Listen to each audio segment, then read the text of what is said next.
76 लिखा है Henry Moseley plotted a graph between root under nu and Z where nu is the frequency of X-ray emitted by an atom and Z was its atomic number. This graph shows that the atomic. थोड़ी देर पहले भी हम इस पे बात किए थे आपसे कि आपके पास एक क्वेश्चन था, तो हम आपको बताए थे कि root under nu equals to A Z minus B होता है। यही वो इक्वेशन है, मैथमेटिकल इक्वेशन, जिसके बेसिस पे मोस्ले है ना सारा का सारा पीरियोडिक लॉ को आगे की तरफ प्रोसेस किए थे, इसी के बेसिस पर। The graph shows that the atomic mass is fundamental property of an element. Atomic mass is mass नहीं है भाई, atomic number. Atomic number is fundamental property of an element. So B answer is correct. क्योंकि देखो बार बार हम तुमको एक ही चीज बता रहे हैं कि जब कभी भी मोस्ले एक्सपेरिमेंट का जिक्र होगा ना, तो यही वो इक्वेशन है root under nu equals to A Z minus B, जिसके बेसिस पे मोस्टली अपना सारा का सारा पीरियोडिक लॉ बनाए। और ये दिखाता है, ये इक्वेशन खुद दिखाता है कि जो सबसे फंडामेंटल प्रॉपर्टी है फ्रीक्वेंसी, वो एटॉमिक नंबर पे डिपेंड करता है, एटॉमिक नंबर पे डिपेंड करता है, एटॉमिक मास पे नहीं। ठीक है, तो A B is correct statement.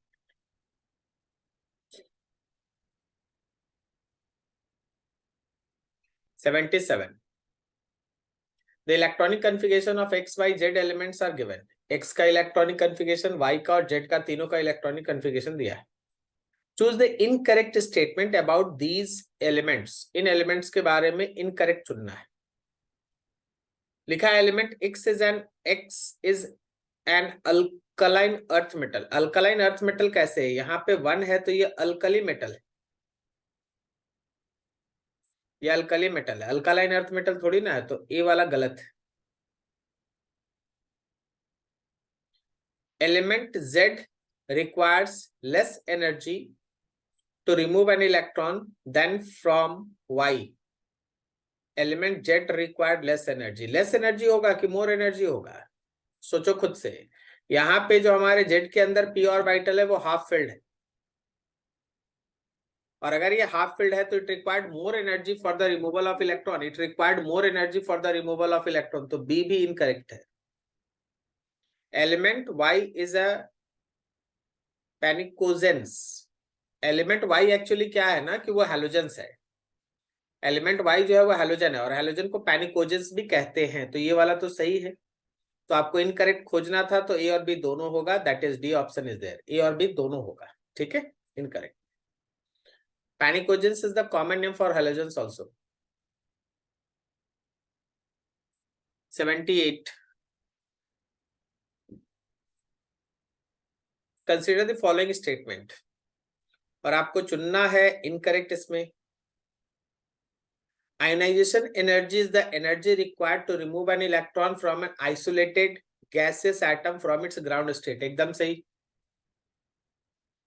यही तो डिफिनेशन है आयोनाइजेशन एनर्जी का। जब भी हमारे पास कोई न्यूट्रल आइसोलेटेड गैसेस एटम होता है, तो वहां से इलेक्ट्रॉन को रिमूव करने के लिए जो minimum amount of energy requirement होता है उसको हम लोग आयोनाइजेशन एनर्जी कहते हैं। Ionisation energy can be either positive और निगेटिव, ये नहीं हो सकता। आयोनाइजेशन एनर्जी हमेशा पॉजिटिव होता है, निगेटिव कभी नहीं हो सकता। आयोनाइजेशन एनर्जी का मतलब है that amount of energy given to neutral isolated gases atom for removal of electron. तो जब आप गिवन है, दे रहे हैं, तो प्लस होगा हमेशा। अगला, the second ionization enthalpy will be less than third but greater than first ionization enthalpy, ये सही है। आयोनाइजेशन एनर्जी जो फर्स्ट आयोनाइजेशन एनर्जी होता है उससे ज्यादा होता है सेकेंड आयोनाइजेशन एनर्जी, और उससे ज्यादा होता है थर्ड आयोनाइजेशन एनर्जी। तो जो सेकेंड आयोनाइजेशन एनर्जी है वो थर्ड से कम होता है, लेकिन फर्स्ट से ज्यादा होता है। ठीक है, तो थर्ड। तो एक ही गलत है भाई, और केवल सी ऑप्शन होगा, केवल उसी में है 2 लिखा हुआ। तो 2 नंबर वाला जो स्टेटमेंट है वो इनकरेक्ट है, आपको इनकरेक्ट ही खोजना था। आगे बढ़िए। 79 ionisation enthalpy increases across the second period as we move from lithium to fluorine. This is because जब आप लिथियम से फ्लोरीन की तरफ जाते हैं, जब आप किसी पीरियड में लेफ्ट से राइट की तरफ जाते हैं, आयोनाइजेशन एनर्जी बढ़ता है। तो आखिर वो क्यों बढ़ता है? पहला है shielding of the nuclear charge by the inner core of electron increases very much from lithium to fluorine. गलत है। शील्डिंग बढ़ेगा तो आयोनाइजेशन एनर्जी बढ़ेगा थोड़ी ना, शील्डिंग बढ़ेगा तो आयोनाइजेशन एनर्जी घट जाएगा। B, increasing nuclear charge outweighs the shielding. अब ये सही है, न्यूक्लियर चार्ज में जो इंक्रीज हो रहा है वो शील्डिंग के इंक्रीज को ओवरकम कर देता है। ठीक है, इनर ऑर्बिट में इलेक्ट्रॉन्स फिल होता है, आउटर मोस्ट इलेक्ट्रॉन, सुनना ध्यान से, इनर ऑर्बिट्स में इलेक्ट्रॉन फिल होता है, आउटर मोस्ट इलेक्ट्रॉन और न्यूक्लियस के बीच का शील्डिंग बढ़ता है, लेकिन at the same time nuclear charge में ज्यादा इंक्रीज होता है, तो शील्डिंग को ओवरकम करके न्यूक्लियर का चार्ज जो आउटर मोस्ट इलेक्ट्रॉन को अट्रैक्ट कर रहा है वो बढ़ जाता है, तो आयोनाइजेशन एनर्जी इंक्रीज करता है। इंक्रीज इन शील्डिंग ओवरवेट्स, गलत है, शील्डिंग ओवरवेट नहीं करता, actually increase in nuclear charge overweight कर देता है शील्डिंग को। तो B answer is correct, B option is correct, A and C are incorrect.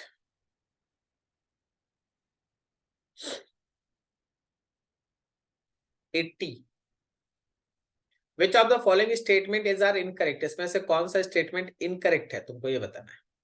Noble gases have large positive electron gain enthalpy, सही है। नोबेल गैस के पास है ना, जब आप इलेक्ट्रॉन दीजिएगा तो इलेक्ट्रॉन थोड़ी ना लेना चाहेगा, वो तो ऑलरेडी स्टेबल है।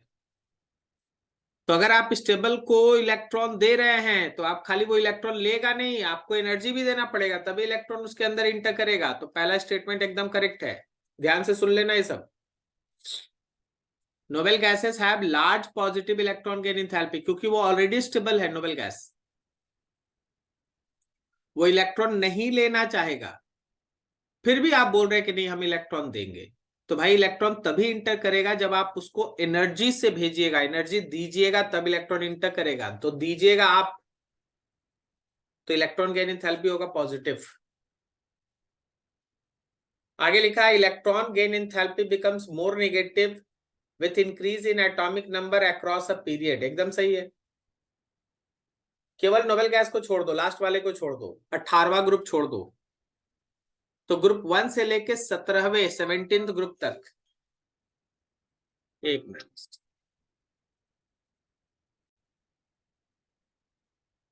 हाँ, तो जैसा बोल रहे थे कि इलेक्ट्रॉन गेन एंथैल्पी जब आप ग्रुप 1 से लेके ग्रुप 17 तक चलते हैं ना, तो इलेक्ट्रॉन गेन एंथैल्पी जो है वो मोर एंड मोर नेगेटिव होते चलता है, क्योंकि जितना आप लेफ्ट से राइट की तरफ पीरियड में मूव कीजिएगा नॉन मेटालिक नेचर बढ़ते जाएगा, और नॉन मेटालिक नेचर का मतलब हुआ इलेक्ट्रॉन गेन करने का एबिलिटी बढ़ते जाएगा, और इलेक्ट्रॉन गेन करने का मतलब हो गया आपका कि electron gain enthalpy becomes more and more negative. 17 group तक।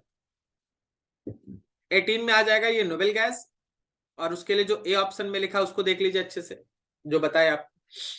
तो बी इज करेक्ट। अब आइए सी पर, the effective nuclear charge increases from left to right across a period, ये भी सही है। अभी हम लोग प्रीवियस क्वेश्चन में बात कर रहे थे कि जब आप लेफ्ट से राइट की तरफ मूव करते हैं तो एटॉमिक नंबर के इंक्रीज के साथ, मेरा ये स्टेटमेंट सब ध्यान रखना, जब आप एटॉमिक नंबर के इंक्रीज करते हैं या पीरियड में लेफ्ट से राइट की तरफ मूव करते हैं, एटॉमिक नंबर का इंक्रीज होता है। इंक्रीज होने के साथ साथ इलेक्ट्रॉन का फिलिंग जो है वो न्यूक्लियस के अंदर, इलेक्ट्रॉन का फिलिंग जो इनर सेल में होता है, at the same time nucleus का चार्ज भी बढ़ता है, क्योंकि प्रोटॉन्स का नंबर बढ़ता है। तो जो न्यूक्लियस का बाहरी इलेक्ट्रॉन के ऊपर लगने वाला इफेक्टिव फोर्स ऑफ अट्रैक्शन है वो इंक्रीज करता है। ठीक है, डी में लिखा है the process of adding electron to the atom always be endothermic, always be endothermic, ये गलत है, क्योंकि कुछ एलिमेंट्स जो काफी अनस्टेबल होता है, जैसे सबसे अच्छा तो अपना हैलोजन ही है 287, ये हमेशा तैयार होता है इलेक्ट्रॉन को लेने के लिए, और वो इलेक्ट्रॉन को लेके खुद को स्टेबल कर देता है। और जब वो खुद को स्टेबल करता है तो याद रखना कि इस केस में जो एनर्जी है वो रिलीज होता है, इस केस में हीट बोलो या एनर्जी बोलो, रिलीज होता है। तो रिलीज एनर्जी होने की वजह से ये निगेटिव होता है, तो हमेशा पॉजिटिव थोड़ी ना होता है। हैलोजेंस में पॉजिटिव होता है, या कहीं कहीं जहां इलेक्ट्रॉन नहीं लेना चाहता कोई स्पेसिस, तो वहां केवल पॉजिटिव होता है। अदरवाइज जनरली अगर कोई इलेक्ट्रॉन लेके अपने आप को मोर स्टेबल फॉर्म में बदल रहा है तो वहां तो निगेटिव होगा। ठीक है, तो D answer is incorrect, D answer is incorrect.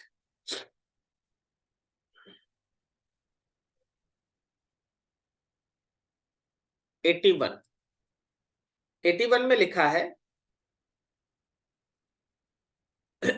Which of the following statement is incorrect, फिर से इनकरेक्ट। Non metals have strong tendency to gain electron, एकदम सही है। नॉन मेटल्स होता ही वो है जिसके पास इलेक्ट्रोनेगेटिव नेचर ज्यादा हो, मतलब इलेक्ट्रॉन को गेन करने का नेचर ज्यादा। Electronegativity is directly related to non metallic properties of element, जैसा अभी बोले ये भी सही है। ठीक है, इलेक्ट्रोनेगेटिविटी मतलब होता है कि भाई, वैसे तो इलेक्ट्रोनेगेटिविटी का कंसेप्ट अलग है कि शेयर्ड पेयर ऑफ इलेक्ट्रॉन को अपनी तरफ खींचने का ability, shared pair of electron को अपनी तरफ खींचने का एबिलिटी इलेक्ट्रोनेगेटिविटी कहलाता है। लेकिन ये होता किस में ज्यादा है? जनरली नॉन मेटल्स के पास एबिलिटी होता है इलेक्ट्रॉन को खींचने का, तो directly related to non metallic property of element. हम नहीं बोल रहे कि सेम चीज है, लेकिन डायरेक्टली रिलेटेड है। Electronegativity is inversely proportional to metallic property, ये भी सही है। जो मेटल है वो इलेक्ट्रॉन को क्यों खींचेगा यार, वो तो इलेक्ट्रॉन को जाने देगा ना। तो जो मेटालिक नेचर है उसके साथ इलेक्ट्रोनेगेटिविटी प्रॉपर्टी इनवर्सली है, लेकिन जो नॉन मेटालिक नेचर है उसके साथ इलेक्ट्रोनेगेटिविटी डायरेक्टली है। एक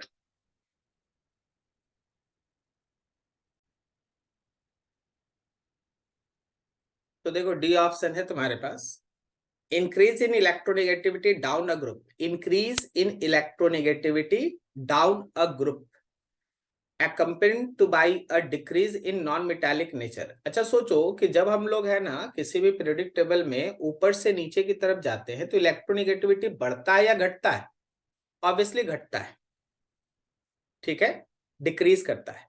लेकिन यहां लिखा है increase in electronegativity down the group, so it is incorrect, ये इनकरेक्ट है। चलो आगे बढ़े।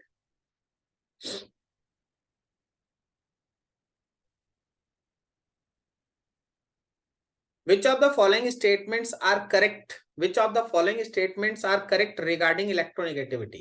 आपको इलेक्ट्रोनेगेटिविटी पे यहाँ पे करेक्ट स्टेटमेंट खोजना है। ठीक है, इलेक्ट्रोनेगेटिविटी पे यहाँ करेक्ट स्टेटमेंट खोजना है। Electronegativity generally decreases across a period in the periodic table from left to right. अब ये बताइए कि आप लेफ्ट से राइट जा रहे हैं तो मॉडर्न पीरियोडिक टेबल में इलेक्ट्रोनेगेटिविटी तो बढ़ता है ना, ये गलत लिखा हुआ है कि घटता है, यहाँ डिक्रीज लिखा हुआ है, गलत। Electronegativity value increases with the increase in atomic radii down the group, ये गलत है। डाउन द ग्रुप जाओगे तो इलेक्ट्रोनेगेटिविटी घटता है, यहाँ बढ़ा हुआ लिखा हुआ है। बस ध्यान से पढ़ना, अब इतना बार हो गया ना कि आपको बार बार रिपीट ही जैसा लगेगा। Decrease in electronegativity down the group in a periodic table confirm decrease in non metallic property, एकदम सही है। जब हम किसी पर्टिकुलर ग्रुप में ऊपर से नीचे की तरफ जाते हैं, जब हम किसी पर्टिकुलर ग्रुप में ऊपर से नीचे की तरफ जाते हैं तो वैसे केस में हमारे पास नॉन मेटालिक नेचर घटता है, इलेक्ट्रोनेगेटिविटी डिक्रीज करता है। In a period of the periodic table electronegativity increases with increase in metallic character, गलत हो गया। मेटालिक कैरेक्टर बढ़ेगा तो इलेक्ट्रोनेगेटिविटी घटेगा ना। मेटालिक कैरेक्टर बढ़ना मतलब क्या? इलेक्ट्रॉन लॉस करना, इलेक्ट्रॉन लॉस करना। इलेक्ट्रॉन लॉस मतलब इलेक्ट्रोपॉजिटिविटी बढ़ रहा है, इलेक्ट्रोनेगेटिविटी डिक्रीज कर रहा है। ठीक है,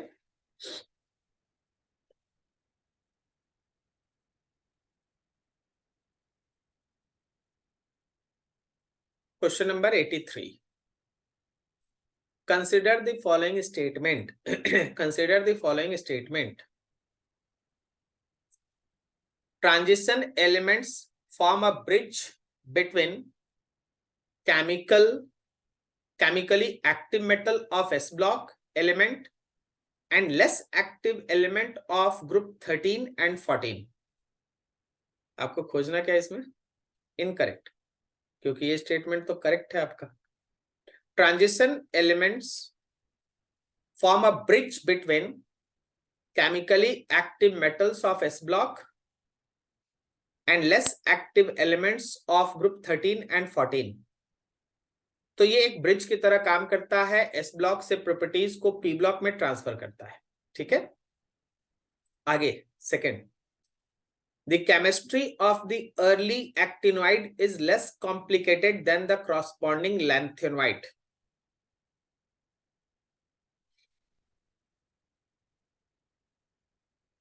The chemistry of the early actinoid is less complicated than the corresponding lanthanoid। थोड़ा हमको लग रहा है इसमें गलत है, क्योंकि शुरुआती एक्टिनोइड्स बहुत सिंपल बिहेवियर करता है, +3 ऑक्सीडेशन स्टेट शो करता है, बाद में जाके कॉम्प्लिकेशन बढ़ता है। रुको थोड़ा और आगे देखते हैं।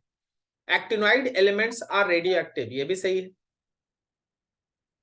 The elements after uranium are called trans uranium elements, ये भी सही है। तो मेरे हिसाब से मोस्ट प्रोबेबली है ना, ये सेकंड वाला ही गलत है, क्योंकि हायर एक्टिनोइड्स जो है वो ज्यादा से ज्यादा कॉम्प्लिकेटेड प्रॉपर्टीज शो करता है, अर्लियर एक्टिनोइड्स नहीं। ठीक है, higher.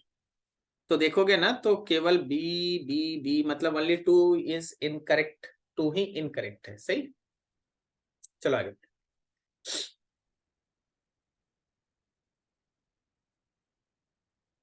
#84 consider the following statements, और हमको चुनना है इसमें से करेक्ट वाला statement. Metal comprise more than 78% of all known elements and appears on the left side of the periodic table। सही है भाई, सबसे ज्यादा मेटल से मिलता है और वो हमारे पीरियोडिक टेबल के लेफ्ट हैंड साइड में एग्जिस्ट करता है। केवल पी ब्लॉक में ही जो राइट हैंड साइड टॉप है ना, उसके अंदर नॉन मेटेलिक नेचर डोमिनेट होता है। P block right hand side top के आसपास का चीज। Most non metallic solids are brittle and are neither malleable nor ductile, ये भी सही है। ठीक है ना, नॉन मेटल्स जो है वो ब्रिटल होता है और मेलेबल या डक्टाइल तो होता नहीं है। फिर लिखा है the elements becomes more metallic as we go down the group, ये भी सही है। जैसे जैसे आप ग्रुप में किसी ग्रुप में ऊपर से नीचे की तरफ जाते हैं, मेटालिक नेचर जो है वो इंक्रीज करता है। Fourth, the non metallic character decreases as one goes from left to right across the periodic table. The non metallic character decreases नहीं होता, इंक्रीजेस होता है, इस वजह से ये गलत है। तो 1, 2 एंड 3 मतलब ये ऑप्शन इज करेक्ट। 1, 2 और 3 ये तीनों करेक्ट है। 1, 2 और 3 ये तीनों करेक्ट है।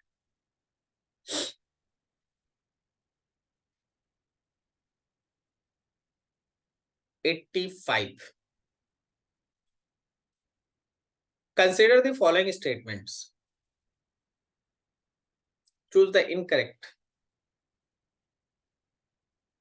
आपको इनकरेक्ट चुनना है, चूज द इनकरेक्ट।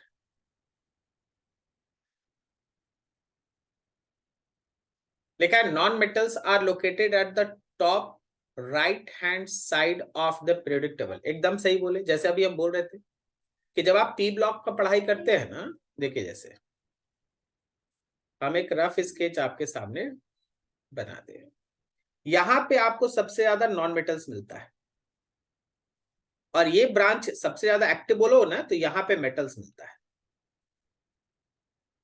ठीक है, तो पहला जो लिखा non metals are located at the right hand side top, तो ये सही है।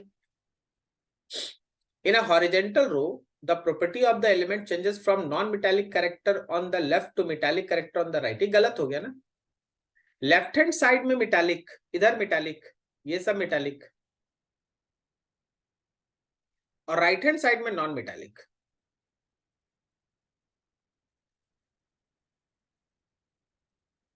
Third, chemical reactivity tends to be higher in the group 1 metals, lower in elements towards the middle of the table and increases to maximum in group 17। ये जो tends to be high in group 1, ये तो सही है। हम अभी थोड़ी देर पहले आपको बता रहे थे कि ग्रुप 1 हाईली एक्टिव होगा, कारण है कि उसके अंदर ज्यादा से ज्यादा मेटालिक नेचर है, तो वो इलेक्ट्रॉन लॉस करके एक्टिविटी शो करता है। और ग्रुप 17 सबसे ज्यादा एक्टिव नॉन मेटल है क्योंकि वो इलेक्ट्रॉन गेन करके अपना एक्टिविटी शो करता है, तो थर्ड इज करेक्ट। फोर्थ में लिखा being monoatomic the atomic radii of noble gases are very large, एकदम सही है। वहां वंडरवाल रेडियस आप मेजर करते हैं। वंडरवाल रेडियस कहने का मतलब होता है वहां एटम्स एक दूसरे से साथ बॉन्डेड नहीं होता, बस जो नेबरिंग एटम्स आता है, नेबरिंग एटम बॉन्डेड नहीं है, नेबरिंग एटम्स उनके बीच के डिस्टेंस के हाफ को आप वंडरवाल रेडियस कहते हैं। तो सबसे बड़ा रेडियस वंडरवाल रेडियस ही आता है, तो 4 इज करेक्ट। तो भाई इनकरेक्ट केवल 2 है, 2 मतलब ए ऑप्शन इनकरेक्ट। ठीक है 2।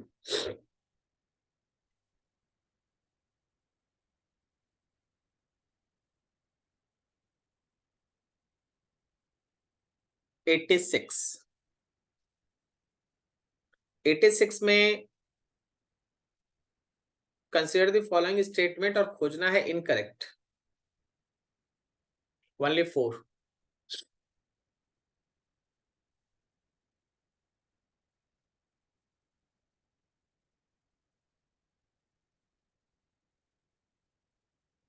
इनकरेक्ट खोजो। Group 17 elements have very high negative electron gain enthalpy. Group 17 have very high negative electron gain enthalpy. सही है, बार बार हो चुका है ये, तो बार बार हो चुका है। Noble gases have large positive electron gain enthalpy, ये भी सही है। Electron gain enthalpies have large negative values towards the upper right of the periodic table. Electron gain enthalpy have large negative value towards the upper right of the periodic table, एकदम सही।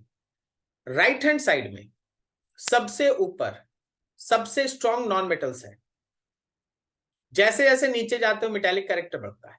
तो right hand side top पे जो non metal सबसे ऊपर है उसका electron gain enthalpy सबसे ज्यादा नेगेटिव है। The electronegativity of any given element is always constant, ये गलत है।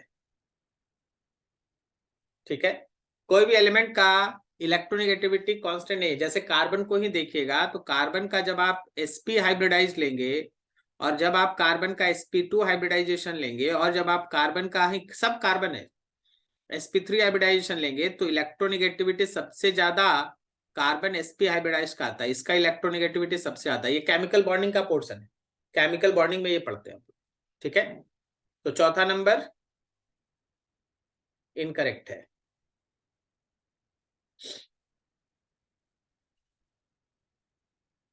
Eighty 87 consider the following statement, फिर आपको खोजना है इनकरेक्ट। फिर आपको खोजना है incorrect. Electronegativity generally increases across a period from left to right. Electronegativity generally increases across a period from left to right, ये हम लोग का सही है। The attraction between the outer electrons and the nucleus increases as the atomic radius decreases in the periodic table, ये भी सही है। एटॉमिक रेडियस घटेगा, बाहरी इलेक्ट्रॉन जो है वो न्यूक्लियस के नजदीक आएगा और अट्रैक्शन न्यूक्लियस और आउटरमोस्ट इलेक्ट्रॉन के बीच बढ़ेगा। The increase in electronegativity across a period is accompanied by an increase in non metallic property, एकदम सही है। जितना ज्यादा नॉन मेटालिक कैरेक्टर होगा इलेक्ट्रोनेगेटिविटी उतना ही ज्यादा होता है। ठीक है, the valency of representative elements is always equals to the number of electrons in the outermost orbital, ये गलत है। रिप्रेजेंटेटिव एलिमेंट्स का वैलेंसी हमेशा आउटरमोस्ट इलेक्ट्रॉन के बराबर थोड़ी ना होता है। अगर वो आउटरमोस्ट इलेक्ट्रॉन का नंबर 4 से ज्यादा है तो हम लोग 8 में से माइनस करके ना वैलेंसी बताते हैं। वैलेंस इलेक्ट्रॉन और वैलेंसी दो अलग चीज। रिप्रेजेंटेटिव एलिमेंट्स मतलब एस ब्लॉक और पी ब्लॉक। एस ब्लॉक में ये चलता है, एस ब्लॉक में जितना नंबर ऑफ वैलेंस इलेक्ट्रॉन दिख रहा है वही वैलेंसी है। लेकिन पी ब्लॉक में जहां नॉन मेटालिक नेचर होता है वहां पे वैलेंसी का मतलब होता है 8 माइनस वैलेंस इलेक्ट्रॉन्स, तो 4 इज इनकरेक्ट। इनकरेक्ट।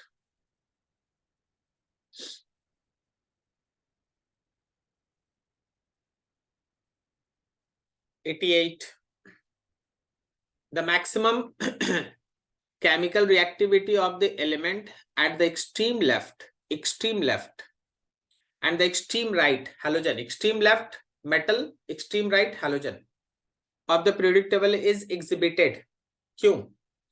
ए में लिखा by the gain of electron to form an anion. Left hand side में इलेक्ट्रॉन का गेन नहीं होता है, इलेक्ट्रॉन का गेन राइट में होता है, लेफ्ट हैंड साइड में इलेक्ट्रॉन का लॉस होता है.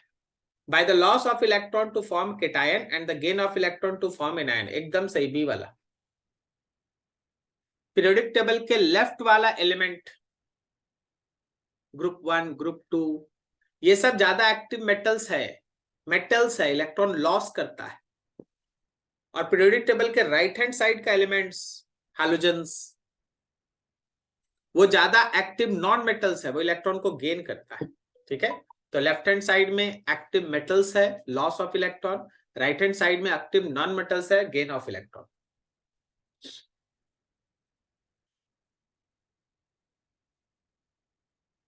चलिए भाई, असर्शन रीजन आ गया अब. ठीक है, असर्शन रीजन 89 लिखा है Mendeleev's arranged elements in horizontal rows and vertical columns. एकदम सही है, horizontal rows and vertical columns Mendeleev same arrangement किए थे. Mendeleev ignored the order of atomic weight, thinking that the atomic measurement might be incorrect. Mendeleev ignored the order of atomic weight, thinking that the atomic measurement might be incorrect. देखिए ये statement तो theory के हिसाब से एकदम सही है. ये थ्योरी के हिसाब से मेंडलीव के स्टेटमेंट में बोला गया था कि एटॉमिक वेट के लेके वो ठीक है प्रॉपर्टीज को रेगुलरिटी में अरेंज कर रहे थे, लेकिन वो इसके एक्चुअल मेजरमेंट से थोड़ा दूर थे. इस वजह से है ना, जब हायर एलिमेंट्स खोजा जाने लगा तो वो इसका प्रॉपर्टी नहीं निकला, इसका पीरियोडिक फंक्शन नहीं निकला, ऐसा बोलो. तो रीजन अपनी जगह पे सही है, लेकिन ये ऊपर असर्शन का कोई एक्सप्लेनेशन नहीं है. assertion is right, reason is right, but reason is not the correct explanation of assertion. Okay,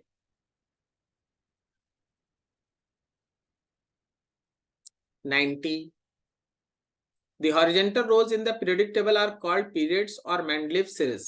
सही है, जब आप Mendeleev series पढ़ेंगे तो periods को ही है ना Mendeleev series कहते हैं. Elements have similar outer electronic configuration in their atoms are arranged in the groups or families. ये भी सही है, ये भी सही है, लेकिन ये किसके हिसाब से सही है सोचो तो. ये एक्चुअली मोसलेस के हिसाब से सही है, मेंडलीव के हिसाब से सही थोड़ी ना. मोसले के हिसाब से जो मॉडर्न पीरियोडिक टेबल बना है उसमें यही चीज लिखा हुआ है कि सिमिलर प्रॉपर्टी शोइंग एलिमेंट्स जो है वो हमारे सेम ग्रुप में एग्जिस्ट करता है. ये मेंडलीव में भी था, मेंडलीव में भी था, लेकिन वहां का बेसिक क्या था कि एटॉमिक वेट को लेके सब चीज एक्सप्लेन था तो वहां भी.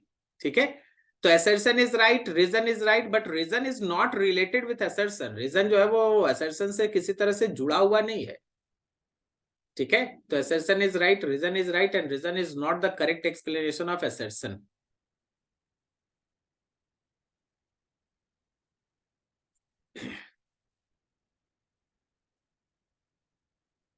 लिखा है 91 में the third period in the periodic table contain 18 electrons and not 8 like second period. गलत हो गया.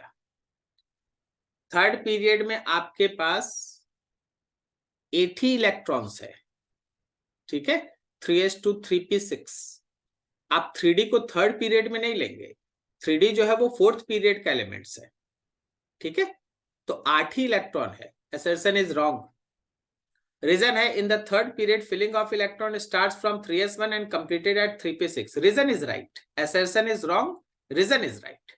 3s1 से लेके 3p6 तक हम लोग करते हैं 3s1 3s2 3p1 3p2 3p4 3p5 3p6. उसके बाद तो 4s आ जाता है, तो फोर्थ पीरियड स्टार्ट हो जाता है. ठीक है, फोर्थ पीरियड स्टार्ट हो जाता है. थर्ड पीरियड में आपको यहीं तक चलना है. तो assertion is wrong, reason is right. 92 लिखा है the elements having 1s2 2s2 2p6 3s2 and 3s2 and 1s2 2s2 configuration belongs to same period. जैसे 3s2 आ गया ना, ये थर्ड पीरियड का एलिमेंट हो गया। पहला वाला एलिमेंट में जिसमें यहां से लेके इलेक्ट्रॉन का 3 आ गया, तो ये थर्ड पीरियड का हो गया, और ये मेरा सेकंड पीरियड का ही रहा। तो असर्शन गलत है कि दोनों सेम पीरियड का है। पहला एलिमेंट थर्ड पीरियड का है, सेकंड एलिमेंट सेकंड पीरियड का है। Reason, both have same outermost electronic configuration, both have same outermost, हाँ बिल्कुल आउटरमोस्ट इलेक्ट्रॉनिक कन्फिगरेशन तो सेम है, तो एक ग्रुप का होगा। आउटरमोस्ट कन्फिगरेशन सेम एक ग्रुप का होगा, लेकिन सेम पीरियड का नहीं होगा। तो रीजन अपनी जगह पे सही है कि दोनों का आउटरमोस्ट इलेक्ट्रॉनिक कन्फिगरेशन सेम है, बिल्कुल सही है, दिख ही रहा आपको। 3s2 है, 2s2 है, सेम ही कन्फिगरेशन है, लेकिन असर्शन गलत और रीजन सही है।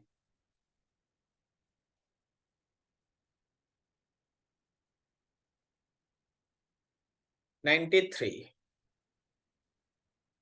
Elements with electronic configuration argon 4s2 3d5 is a D block element, एकदम सही। लास्ट इलेक्ट्रॉन डी सबसेल में इंटर कर रहा है, लास्ट इलेक्ट्रॉन डी सबसेल में इंटर कर रहा है, so it is a D block element. Reason है the last electron enters in D subshell, reason is also right. तो assertion is right and reason is right and reason is also the correct explanation of assertion. Assertion सही है, reason सही है and reason is the correct explanation of assertion.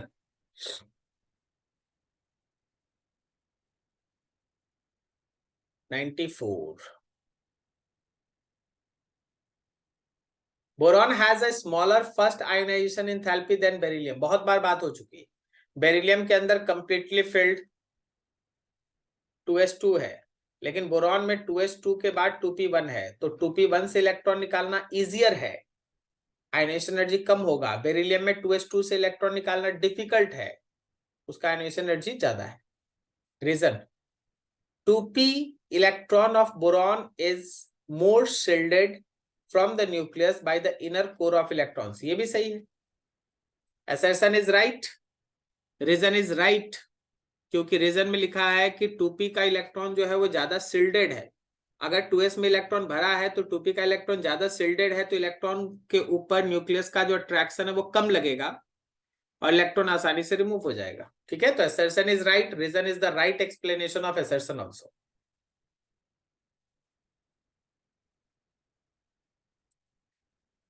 (95)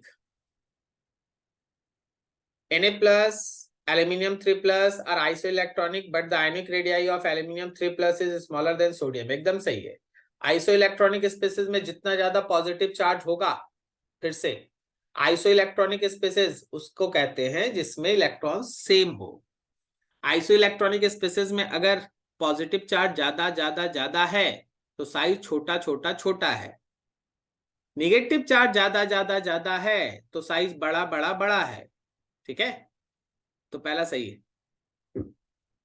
reason में लिखा है the nuclear attraction on the outermost shell electron of the aluminium 3 plus is greater than sodium plus, reason is also right.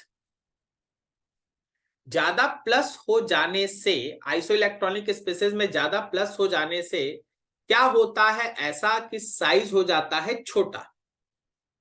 तो होता यह है कि जितना ज्यादा प्लस होगा ना, न्यूक्लियस का आउटरमोस्ट इलेक्ट्रॉन पे अट्रैक्शन उतना ज्यादा हो जाएगा और ज्यादा होने से साइज छोटा हो जाएगा। तो assertion is right, reason is right and reason is the correct explanation of assertion also.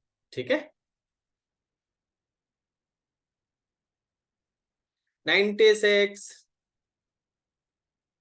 Electron gain enthalpy becomes less negative as we go down the group, एकदम सही। कुछ बोलेंगे नहीं, डाउन द ग्रुप में इलेक्ट्रॉन गेन एंथैल्पी कम से कम negative होता है। Size of the atom increases on going down the group and the added electron would be farther away from the nucleus. Reason is also right.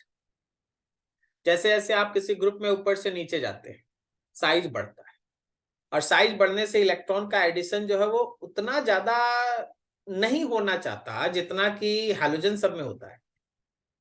तो ऐसे case में electron nucleus से दूर रहता है और उसका एनर्जी का रिलीज कम होता है। ठीक है, assertion right, reason right and reason is the correct explanation of assertion also. ठीक है,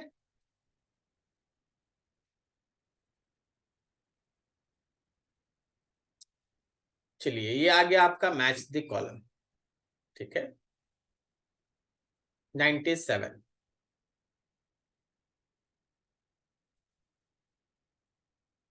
element discovered year, the number of element discovered 1800। देखिए जितना दूर आइएगा ना उतना ज्यादा एलिमेंट्स खोजा गया, बस ऐसे ही समझिए। जो एकदम अर्ली स्टार्ट है तो उसमें सबसे कम एलिमेंट खोजा गया होगा, फिर उसके बाद बीच में है तो ये हमारे पास 63 है। और आप मॉडर्न पीरियोडिक टेबल देख चुके हैं कि एट प्रेजेंट 118 एलिमेंट हमारे मॉडर्न पीरियोडिक टेबल में है। तो ए का 3 होना चाहिए, बी का 2 होना चाहिए और सी का 1। ए का 3, बी का 2, सी का 1, that D option is there. और इसमें बहुत बड़ा दिमाग लगाने वाला कुछ है नहीं, ठीक है।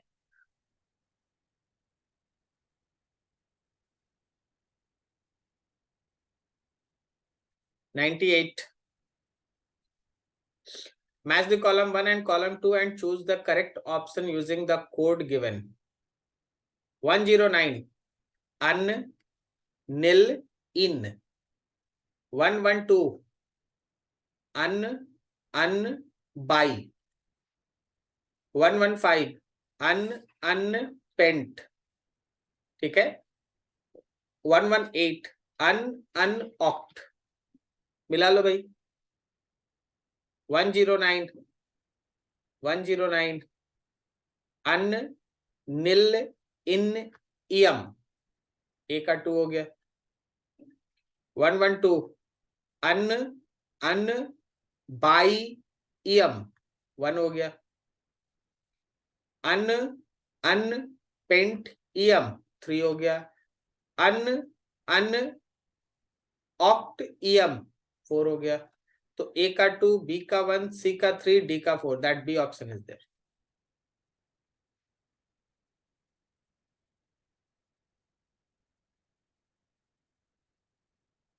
नाइनटी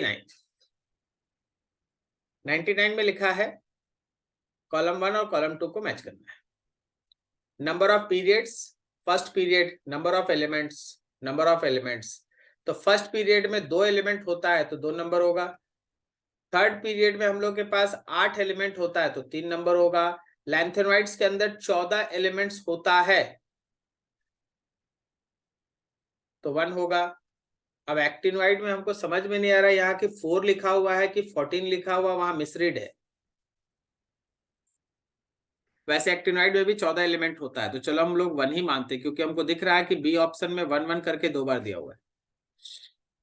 बी ऑप्शन में 1 1 करके 2 बार दिया हुआ है, ठीक है। चलो सही।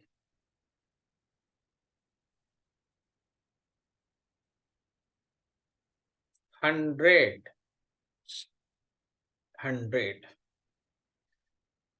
आपको दोनों एलिमेंट और उसका जनरल इलेक्ट्रॉनिक कॉन्फ़िगरेशन को मैच कराना है। Inert gas element, inert gas element के पास आपके पास क्या बोलेंगे उसका, स्टेबल कॉन्फ़िगरेशन होता है, स्टेबल कॉन्फ़िगरेशन। तो ऑब्वियसली अगर टिक करना है तो 2 नंबर टिक कर लो। ट्रांजिशन एलिमेंट्स वो होता है जिसके अंदर है ना पार्शियली फिल्ड डी सब सेल हो। देखिए हम इसमें ट्रांजिशन एलिमेंट वर्ड है तो हम इसको ज्यादा प्रीफर नहीं कर पाएंगे, क्योंकि यहाँ D9 लिखा हुआ है, D10 लिखा हुआ है, D9 तक होना चाहिए। लेकिन और कोई ऑप्शन भी नहीं दिख रहा हमको कि बी का 1 हम मैच करें। लेकिन हम आपको फिर बोल रहे ट्रांजिशन एलिमेंट्स वो होता है जिसके डी सब सेल में 1 से लेकर 9 ही इलेक्ट्रॉन हो, 10 नहीं हो। 10 हो गया तब तो वो डी ब्लॉक हो गया, ट्रांजिशन नहीं रहा। तो हम लिख दिए हैं 1, लेकिन वहां 10 की जगह 9 होना चाहिए। इनर ट्रांजिशन एलिमेंट मतलब एफ ब्लॉक एलिमेंट्स, वो थर्ड का कॉन्फ़िगरेशन है, थर्ड वाला। तो ए का 2, बी का 1, सी का 3, that B option is there, ठीक है। थोड़ा ध्यान रखना है इस सब चीज का।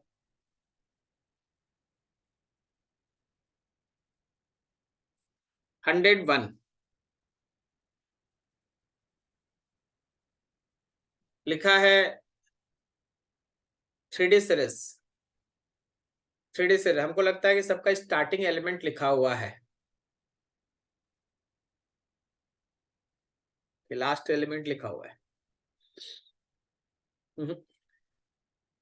3D सीरीज एक्चुअली वो जिंक को है, क्योंकि जिंक का कॉन्फ़िगरेशन लिखेगा ना तो इसके 3D में 10 आएगा, तो 3D सीरीज में अगर आप जाएंगे तो जिंक आएगा।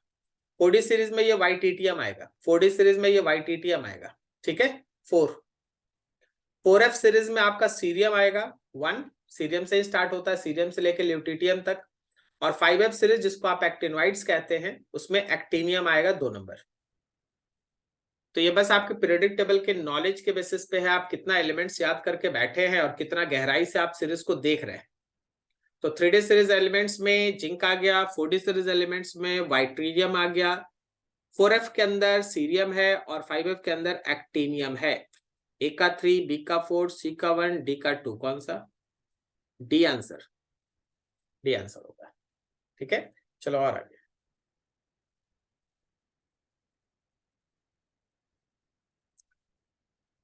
102, match the column 1 and column 2 and select the correct answer. Atomic number दिया है, position in the periodic table. हम तो बस एक ही चीज जानते हैं, इस क्वेश्चन को आप खुद से बनाइए। कारण है, जैसे मान लीजिए 52 एटॉमिक नंबर दे दिया, तो आप इसका पूरा कॉन्फ़िगरेशन लिखेंगे। 52 के अंदर में है ना, क्रिप्टन आता है, Kr आता है 36। 36 बोलो तो चौथे नंबर का ये है, हीलियम, नियॉन, आर्गन, क्रिप्टन, ठीक है। तो आगे आप लिखोगे 5s2, फिफ्थ पीरियड। 5s2 के बाद आप लिखोगे 36 और 2 38। उसके बाद तुम लिखोगे 4D का 10, 5s2 4D 10। उसके बाद तुम लिखोगे 5p का 6, कितना हो गया? 36 तो 38 10 48। अब तुम 54 मत जाओ, 50, हाँ रुको, गिनो थोड़ा। 36 और 2 38 और 10 48, 52 का लिखना है तो यहाँ पे 4 ही होगा। तो बिकॉज लास्ट इलेक्ट्रॉन आपका 5p में इंटर किया, तो ये p ब्लॉक एलिमेंट है, ये p ब्लॉक एलिमेंट है, 2 नंबर, ठीक है, p ब्लॉक एलिमेंट। 56 लोगे तो इसका कॉन्फ़िगरेशन लिखोगे 56 में, तो ये स्टार्ट होगा जेनॉन से, जेनॉन जिसका एटॉमिक नंबर 54 होता है, और ये 5वें नंबर का पीरियोडिक टेबल है, तो आगे आएगा 6s2। 54 और 2 56 हो गया, तो ये s ब्लॉक का एलिमेंट है, 1 नंबर। 57 ले लोगे, 56 के बाद एक 57 होता है, तो वो डी ब्लॉक का एलिमेंट है। और 60 ले लोगे तो ये एफ ब्लॉक, डी ब्लॉक बोलो तो 3 नंबर, और 60 ले लोगे तो वो एफ ब्लॉक, कहने का मतलब 4 एलिमेंट है। तो जस्ट कॉन्फ़िगरेशन पे बेस्ट है, कॉन्फ़िगरेशन लिखिए, प्रैक्टिस कर लीजिए। देखिए रहे 52 56, मतलब 52 56 57 60 है, आराम से यूज कीजिए, कॉन्फ़िगरेशन बेस्ट। थोड़ा और आगे।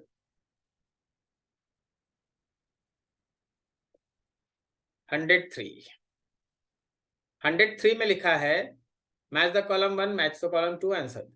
Inner transition element, inner transition element, उसको एफ ब्लॉक एलिमेंट आप कहते हैं।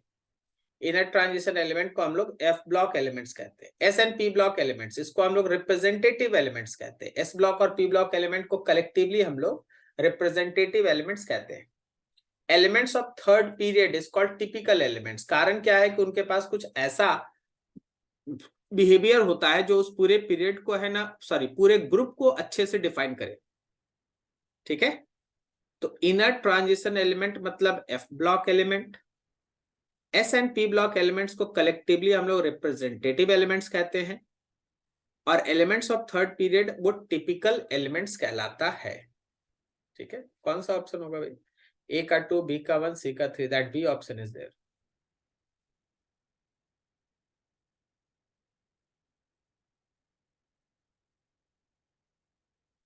104, 104। आपको बताना है कि इधर जो ए का ऑर्डर दिया है बी के किस प्रॉपर्टी के साथ मैच कर रहा है। Lithium, aluminium, magnesium, calcium.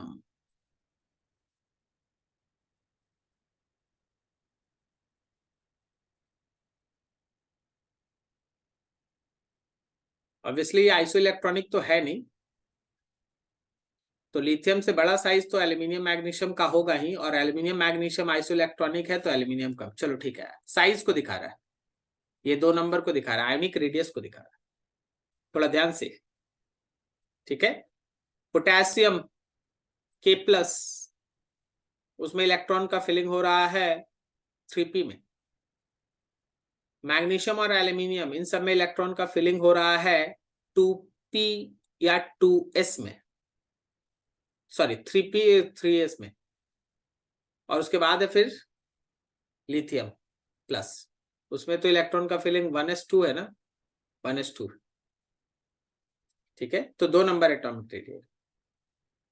अब 3 नंबर क्या दिखा रहा है, इफेक्टिव न्यूक्लियर चार्ज। ध्यान रखना कि जो जितना छोटा होता है उसका न्यूक्लियर चार्ज का इफेक्टिव वैल्यू उतना ही ज्यादा होता है। तो बी वाले पे अगर तुम जाओगे ना तो इफेक्टिव न्यूक्लियर चार्ज को दिखा रहा है 4 नंबर।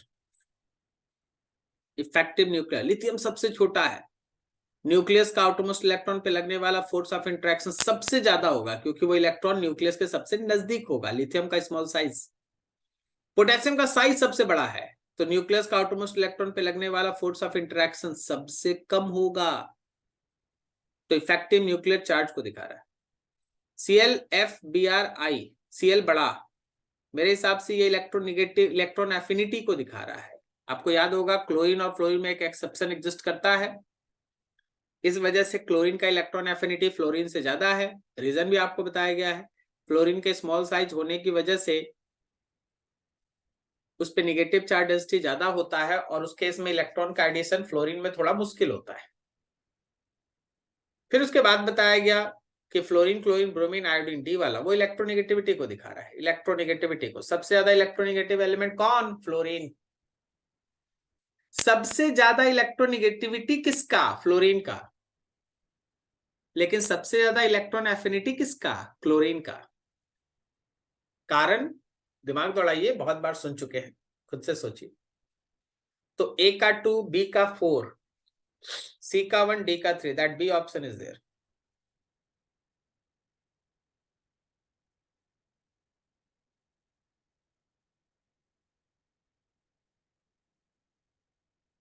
वन 105।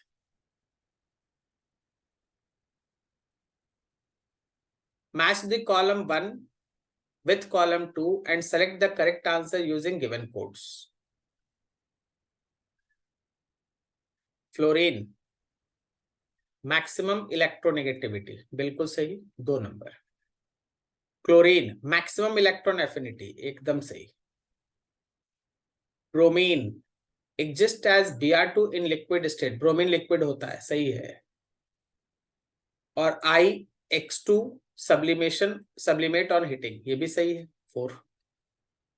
तो ये आपको प्रॉपर्टी याद रखने में हेल्प करेगा। ये चारों हैलोजन है, fluorine, chlorine, bromine, iodine. Fluorine जो है वो सबसे ज्यादा इलेक्ट्रोनिगेटिविटी शो करता है, क्लोरीन सबसे ज्यादा इलेक्ट्रॉन एफिनिटी शो करता है, ब्रोमीन Br2 फॉर्म में रहेगा लिक्विड स्टेट, ब्रोमीन लिक्विड, और आयोडीन I2 फॉर्म में रहेगा जो सब्लिमेट कर जाएगा ऑन हीटिंग। तो ऑप्शन आपको हमको दिख रहा है बी वाला, A2, B1, C3, D4।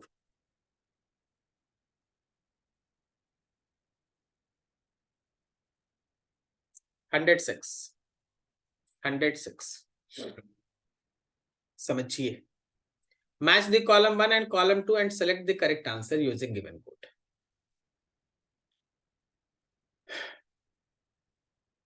Helium, fluorine, rubidium, lithium, highly electronegativity, high electronegativity, तो भाई वो फ्लोरीन है। मोस्ट इलेक्ट्रोपॉजिटिव रुबिडियम है, क्योंकि ये ग्रुप 1 का, देखिए ग्रुप 1 में कौन कौन है, लिथियम है, सोडियम है, पोटेशियम है, रुबिडियम है, सीजियम है। तो यहाँ पे सबसे ज्यादा इलेक्ट्रोपॉजिटिव एलिमेंट रुबिडियम ही है। ठीक है, अब लिथियम, लिथियम क्या है, तो लिथियम हम लोग के पास स्ट्रॉन्गेस्ट रिड्यूसिंग एजेंट है, एकदम सही। और हीलियम हो गया हम लोगों के पास, हीलियम हो गया हम लोग के पास हाईएस्ट आयोनाइजेशन एनर्जी, 4 नंबर। तो हीलियम यहां जो दिया गया एलिमेंट्स है उसमें हीलियम सबसे ज्यादा आयोनाइजेशन एनर्जी शो करेगा। फ्लोरीन मोस्ट इलेक्ट्रोनिगेटिव एलिमेंट है, या हाईली इलेक्ट्रोनेगेटिव एलिमेंट है, रुबिडियम मोस्ट इलेक्ट्रोपॉजिटिव एलिमेंट है और लिथियम स्ट्रॉन्गेस्ट रिड्यूसिंग एजेंट है। तो ऐसे ही याद कीजिएगा, ए का 4, बी का 1, सी का 2, डी का 3, that D option is there, D option is there. ठीक है, तो यहां तक तुम्हारे पास पीरियोडिक टेबल का एक लेवल का क्वेश्चन रहा। इन क्वेश्चंस को आप अच्छे से करके रखें। ऑब्वियसली पूरा चैप्टर ही थ्योरेटिकल है, आपको इस पे ध्यान देना चाहिए। और इतना क्वेश्चंस अगर याद रहेगा ना समय पर, बहुत बार तो होगा क्या कि कुछ बेसिक अगर 50-60 क्वेश्चन भी अच्छे से कर लोगे ना तो बार बार रिपीट ही होता वही सब, इसको कंप्लीट करना है। ठीक है, चलिए इतना ही इसमें रखते हैं, फिर अगले सीरीज में आगे बढ़ेंगे। Thank you.